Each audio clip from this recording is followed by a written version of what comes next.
আসসালামু আলাইকুম। সবাইকে স্বাগত জানাচ্ছি বিডি ভিউজে। আপনাদের সাথে আছে আমি তানজিলা হক।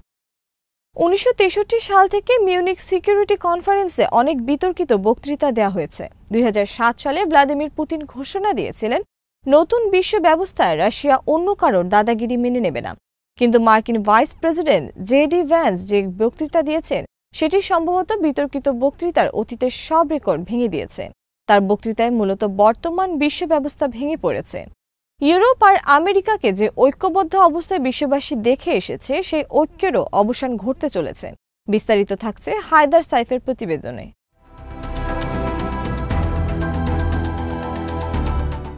কখনো কখনো বক্তৃতা একটা বার্তাকে স্পষ্ট করে দেয়। জেডি ভান্স নিরাপত্তা সম্মেলনে যে ২২ মিনিটের বক্তৃতা করেছেন সেটা ছিল ভণ্ডামিতে পরিপূর্ণ। ইউরোপীয় গণতন্ত্র ও ফ্যাসিবাদ নিয়ে ইউরোপের ট্রমাকে বিকৃতভাবে তুলে ধরেন তিনি। কিন্তু সবচেয়ে বেশি যেটা চোখে পড়েছে সেটা হলো অধিকাংশ ইউরোপীয়দের যে মূল্যবোধ তার সাথে ট্রাম্প প্রশাসনের বিশাল ব্যবধান তৈরি হয়েছে।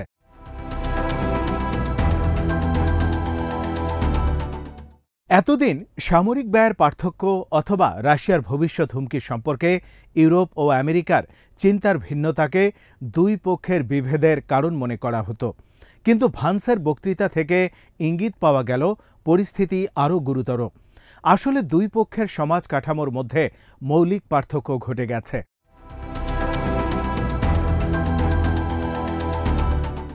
ভান্স সাংস্কৃতিক যুদ্ধে নেমে সস্তা কিছু কথাবার্তা বলছেন এমনটা ভাবার সুযোগ নেই, কারণ জীবন মৃত্যুর সাথে জড়িত সামরিক যুদ্ধকে তিনি রীতিমতো অগ্রাহ্য করেছেন।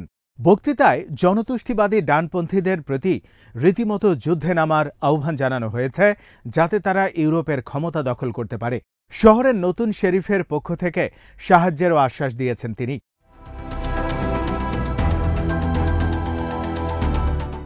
জনতুষ্টিবাদী ডানপন্থীদের উদ্দেশ্যে ভান্স বলেন, ডোনাল্ড ট্রাম্পের নেতৃত্বে আমরা আপনাদের মতের সাথে একমত না হলেও আপনারা আপনাদের মত যাতে প্রকাশ করতে পারেন সেই অধিকার আমরা রক্ষা করব।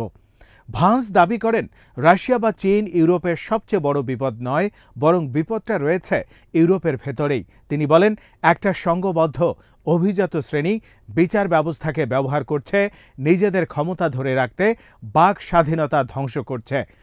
তুচ্ছ গোয়েন্দা তথ্যের ভিত্তিতে তারা রোমানিয়া নির্বাচন অবৈধ ঘোষণা করেছে এবং গণ অভিবাসনের মতো জনগণের যৌক্তিক উদ্বেগের ইস্যুগুলো থেকে তারা পালানোর চেষ্টা করছে।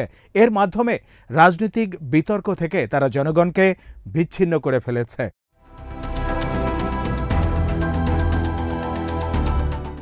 বক্তৃতার উপসংহারে তিনি ইঙ্গিত দিয়েছেন জার্মানির উচিত ফায়ারওয়াল নামিয়ে ফেলা, যাতে জনতুষ্টিবাদীরা বৈধতা পায়। তিনি সতর্ক করে দিয়ে বলেছেন, এটা যদি না করা হয় তাহলে জার্মানি হয়তো টিকতে পারবে না। কারণ কোনো গণতান্ত্রিক দেশ যদি তাদের ভোটারদের বলে যে তাদের চিন্তা ও উদ্বেগ, তাদের আশা, সাহায্যের অনুরোধ এই সবই অযৌক্তিক, তাহলে সেই গণতন্ত্র টিকতে পারে না।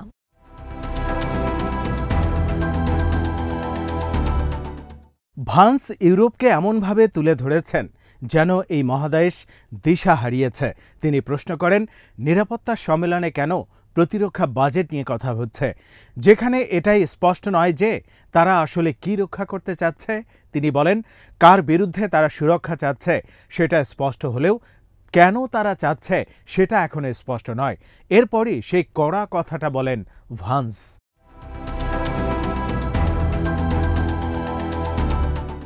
ভান্স বলেন, যদি নিজেদের ভোটারদের ভয়ে আপনারা পালাতে থাকেন তাহলে আমেরিকা আপনাদের জন্য কিছুই করতে পারবে না। শুধু তাই নয়, তিনি প্রশ্ন করেন, যে আমেরিকান জনগণ আমাকে এবং প্রেসিডেন্ট ট্রাম্পকে নির্বাচিত করেছে তাদেরকে কিছু করতে পারবেন আপনারা? তিনি বলেন, সামনের বছরগুলোতে অর্থপূর্ণ কিছু করতে গেলে আপনাদেরকে গণতান্ত্রিক ম্যান্ডেট নিতে হবে।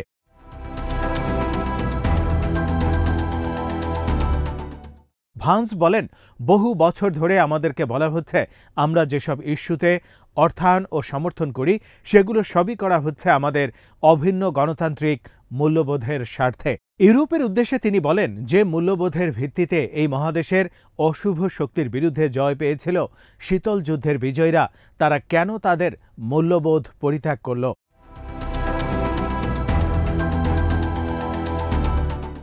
সরাসরি না বললেও তার বার্তাটা ছিল একেবারে পরিষ্কার। শীতল যুদ্ধের সময় অভিন্ন পশ্চিমা মূল্যবোধ রক্ষার নামে যুক্তরাষ্ট্রের প্রচেষ্টাতেই মূলত ন্যাটো গঠিত হয়েছিল। কিন্তু এই মূল্যবোধ যদি আর অভিন্ন না থাকে তাহলে ন্যাটোর নৈতিক ভিত্তি আর থাকে না। সাংস্কৃতিক বহুত্ববাদ, বিশ্বায়নবাদ, অভিবাসন, সমকামী অধিকার এবং উদার ওক নীতিগুলোকে ইউরোপের সম্ভাব্য ত্রুটি হিসেবে চিহ্নিত করেন ভান্স। তিনি বলেন, রাশিয়া ও ইউরোপের অভিজাত শ্রেণীর যে আপেক্ষিক মূল্যবোধ, মার্কিন গণতন্ত্র সেটার ব্যাপারে নিরপেক্ষ থাকতে চেয়েছে।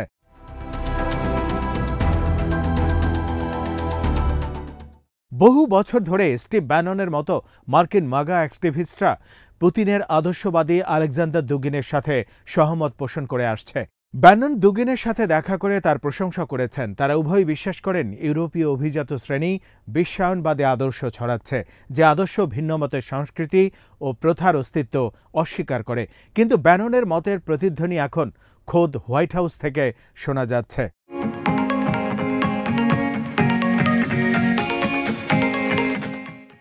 ইউরোপে আমেরিকা এখন যেভাবে আছে, ভ্যান্স ও মাগা আন্দোলনকারীরা সেখান থেকে বেরিয়ে আসতে চায়। ভান্সের বক্তৃতা থেকে বোঝা যায় এই বেরিয়ে যাওয়ার কারণ ব্যয়ের বোঝা, আমেরিকান বিচ্ছিন্নতাবাদ, পুতিনের বিশ্বস্ততা নিয়ে বিভেদ বা শুল্কের মতো বিষয়গুলো নয়, বরং আদর্শিক বিভাজনের কারণে তারা সরে যেতে যাচ্ছে।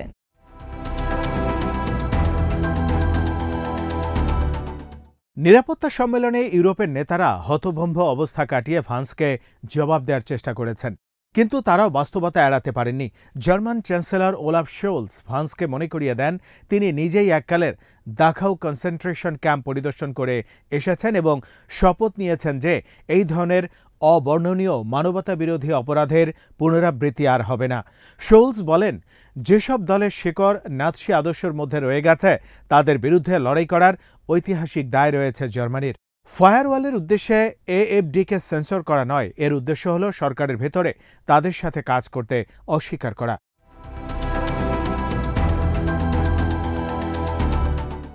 শোলস বলেন, যারা ক্রিমিনাল জাতীয়তাবাদী সমাজবাদকে মহিমা আকারে প্রচার করে, সেটাকে বৈধতা দেওয়ার চেষ্টা করে, আমার দেশের জনগোষ্ঠীর বিশাল সংখ্যাগরিষ্ঠ অংশ তাদের বিরুদ্ধে রুখে দাঁড়িয়েছে। তিনি বলেন, এএফডি রাজনৈতিক দলটি সেই জাতীয়তাবাদী সমাজবাদী আদর্শ থেকে উঠে এসেছে, যে আদর্শের ধারকরা বড় বড় অপরাধ, মানবতা বিরোধী অপরাধের মতো বিষয়গুলোকে তুচ্ছ করার চেষ্টা করে যাচ্ছে। এই উক্তির মাধ্যমে শোলস মর্যাদার সাথে ভান্সের জবাব দেওয়ার চেষ্টা করেন।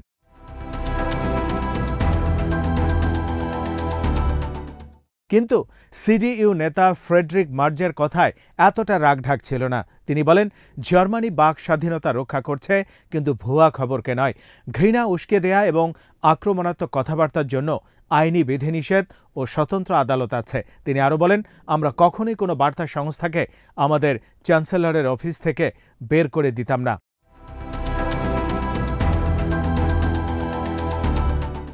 আলোচনা যখন ইউক্রেন ইস্যুর দিকে ঘুরল, তখন এই বিভেদ আরও প্রকট হয়ে উঠল। ইউরোপীয়দের বিরুদ্ধে বিমান সিস্টেম সরবরাহে বিলম্ব, অস্ত্র উৎপাদনে ধীর গতি এবং ইউক্রেনের জন্য নিরাপত্তা প্রতিশ্রুতি দেওয়ার ক্ষেত্রে ইউরোপের সীমাবদ্ধতার মতো অতি পরিচিত প্রশ্নগুলো নিয়ে আলোচনা ঘুরপাক খেয়েছে। ট্রাম্পের সহায়তা কাটছাঁটের কারণে ইউরোপের নিরাপত্তার কি হবে সে বিষয়টি আলোচনায় সেভাবে আসতেই দেয়া হয়নি।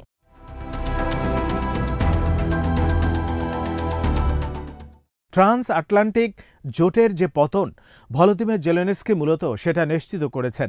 তিনি বলেছেন, মার্কিন ভাইস প্রেসিডেন্ট এটা স্পষ্ট করেছেন যে বহু দশক ধরে ইউরোপ আর আমেরিকার মধ্যে যে পুরনো সম্পর্ক চলে আসছে সেটা শেষ হতে যাচ্ছে। এখন থেকে সিদ্ধান্ত হবে অন্যরকম এবং ইউরোপকে সেটা মেনে নিতে হবে।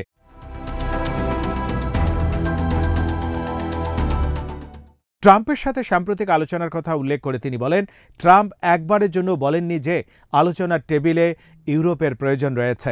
এটা থেকে অনেক কিছুই বোঝা যায়। আমেরিকা যে ইউরোপকে একসময় সহায়তা করত, সেই পুরনো দিনগুলো চলে গেছে। তিনি আরও বলেন, ইউরোপের কেউ কেউ হয়তো এখনও পুরোপুরি বুঝতে পারছে না যে ওয়াশিংটনে কি ঘটছে। আমেরিকার কি ইউরোপের বাজারের প্রয়োজন আছে? মিত্র দেশ হয়েও আমি সেটা বুঝতে পারছি না। এই ব্যাপারে সুনির্দিষ্ট উত্তরের জন্য পুরো ইউরোপের কণ্ঠস্বর ঐক্যবদ্ধ হতে হবে। এক ডজন ভিন্ন ভিন্ন কণ্ঠস্বর হলে চলবে না।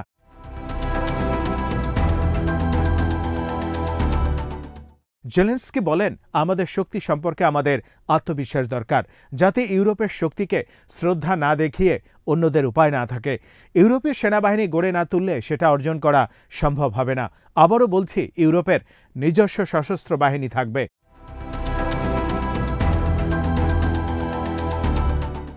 কিন্তু বাস্তবতা হলো, ভান্স যেসব ইস্যুর কথা উল্লেখ করেছেন সেই ইস্যুতে ইউরোপীয়রা বিভক্ত হয়ে আছে। এই অবস্থায় জেলেনস্কির পরামর্শ মেনে ইউরোপীয় দেশগুলো কি আদৌ এগিয়ে আসবে, নাকি সেই সন্দেহ থেকেই গেছে?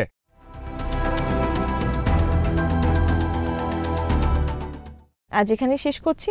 সবাই ভালো থাকুন, সুস্থ থাকুন আর দেখতে থাকুন বিডি ভিউজ। চ্যানেলটি ভালো লাগলে সাবস্ক্রাইব করুন, সংযুক্ত থাকুন আমাদের ফেসবুক পেজে। আল্লাহ হাফেজ।